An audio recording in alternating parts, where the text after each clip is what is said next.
अरे ये उस गैंग का सरगना लगता है। ये देखिए क्या मिला इसके पास। अनुप जी, ये चिट्ठियां गौतम को मैंने ही दी थी।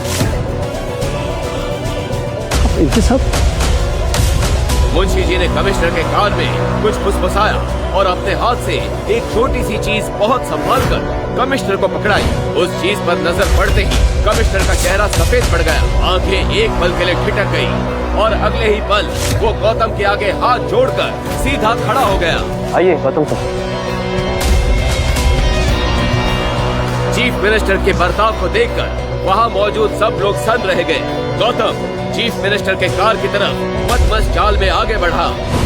आखिर गौतम कौन था? यस मॉम, अभी गौतम आज सुबह से फिर से गायब है और फिर से फोन भी नहीं उठा रहा।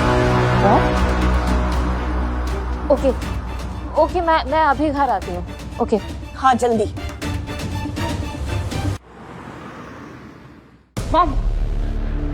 मॉम वो ब्लैंक पोस्ट कार्ड कहाँ पर है?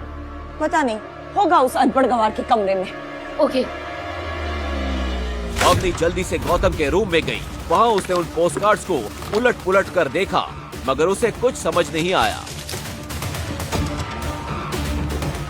कोई ब्लैंक पोस्टकार्ड्स के जरिए गौतम को कुछ इशारा तो नहीं कर रहा है? क्या गौतम इसी सिलसिले में घर से बार बार गायब हो रहा है?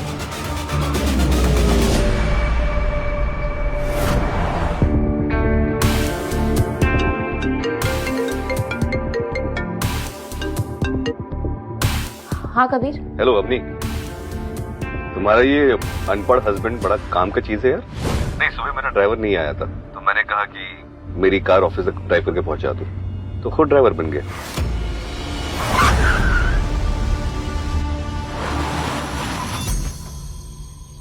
चलिए ड्राइवर साहब। थोड़ी देर बाद गौतम घर पहुंचा तो उसके साथ कबीर भी वहां आया था। अवनी कबीर से नजरें नहीं मिला पा रही थी।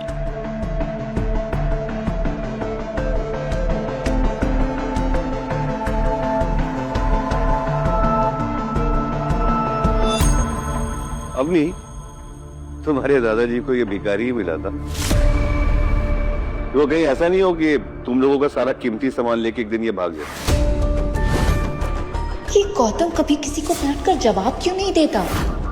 नल्ला पति है मेरा, क्या कबीर की बात सच हो सकती थी? मैं जरा कपड़े धो लेता हूँ।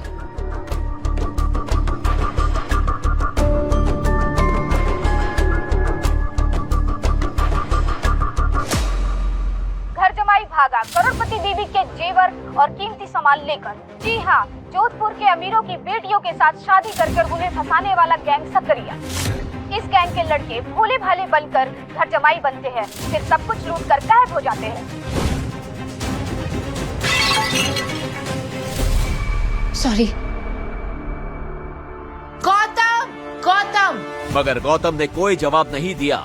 अवनी और घबरा गई और उठकर गौतम को किचन, बाथरूम, कुत्तों के रूम, हर जगह ढूंढने लगी, मगर वो कहीं नहीं दिखा। गौतम! मॉम गौतम कहाँ है? अभी तो यही था, खिड़की के पीछे से टीवी देख रहा था। पता है, आज भी पूरा दिन गायब था, एक काम नहीं किया कामचोर ने।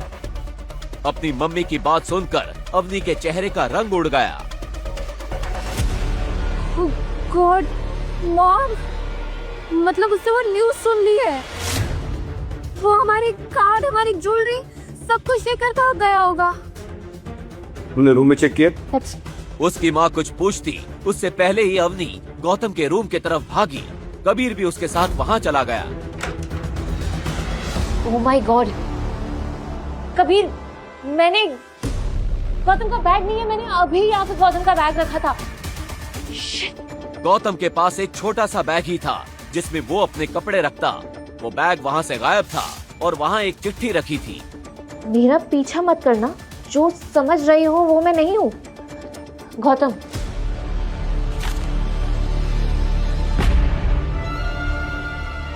फोन स्विच ऑफ आ रहा है। Let's go. हाँ, हेलो इंस्पेक्टर, मैं कबीर आनंद बोल रहा हूँ। अरे वो आपका जो वांटेड गैंग का बंदा है ना, हाँ, वो अभी अग्रवाल मैंशन से कुछ सामान चुरा के भागा है। ज्यादा दूर नहीं गया होगा, आप सर्च पार्टी भेजिए, ठीक है? अपनी कार लेके रेलवे स्टेशन की तरफ बढ़ती है। कुछ देर गाड़ी चलाने के बाद थोड़ी ही दूर उसे गौतम दिखता है। साले कमीने, चोर, कहाँ जा रहे? हाँ, बैग निकाल।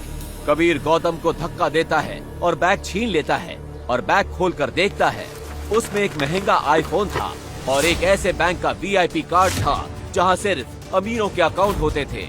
उस कार्ड पर कोई नाम नहीं लिखा था, साथ ही उसमें बहुत सारे वैसे ही ब्लैंक पोस्ट कार्ड्स थे जिन पर गौतम का नाम लिखा था।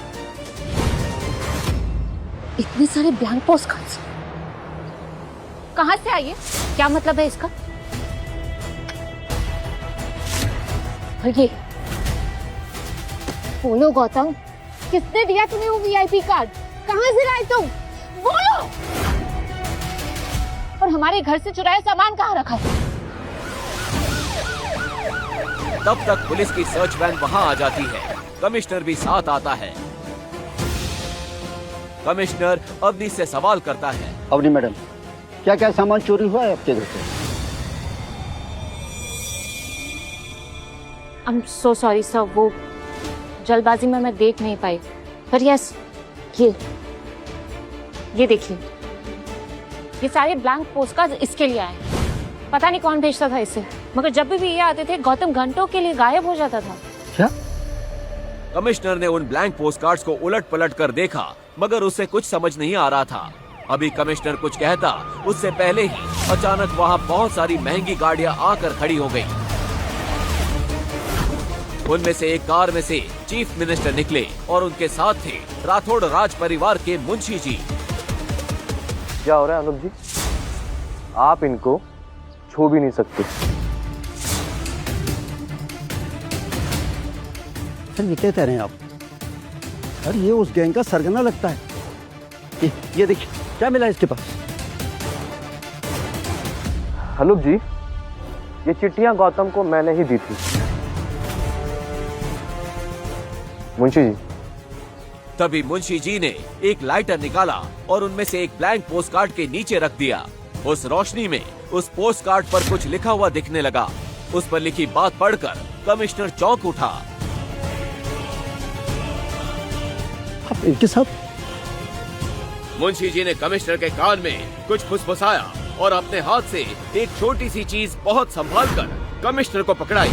उस चीज पर नजर पड़ते ही कमिश्नर का चेहरा सफेद पड़ गया, आंखें एक पल के लिए ठिठक गई और अगले ही पल वो गौतम के आगे हाथ जोड़कर सीधा खड़ा हो गया। आइए गौतम सर। चीफ मिनिस्टर के बर्ताव को देखकर वहाँ मौजूद सब लोग सन रह गए। गौतम चीफ मिनिस्टर के कार की तरफ मदमस्त चाल में आगे बढ़ा। आखिर गौतम कौन था? चीफ मिनिस्टर उसको इतना सम्मान क्यों दे रहे थे? कार का दरवाजा खोलते हुए उसने एक आखिरी बार मुड़कर अवनी की तरफ देखा, पर अवनी अब भी वहाँ सफेद पड़े खड़ी थी। गौतम चीफ मिनिस्टर और मुंशी जी के साथ एक कार में बैठकर चला गया। सर, कमिश्नर ने मुंशी जी द्वारा दी गई वो चीज जब अवनी को दिखाई तो अवनी के पैरों तले जमीन खिसक गई।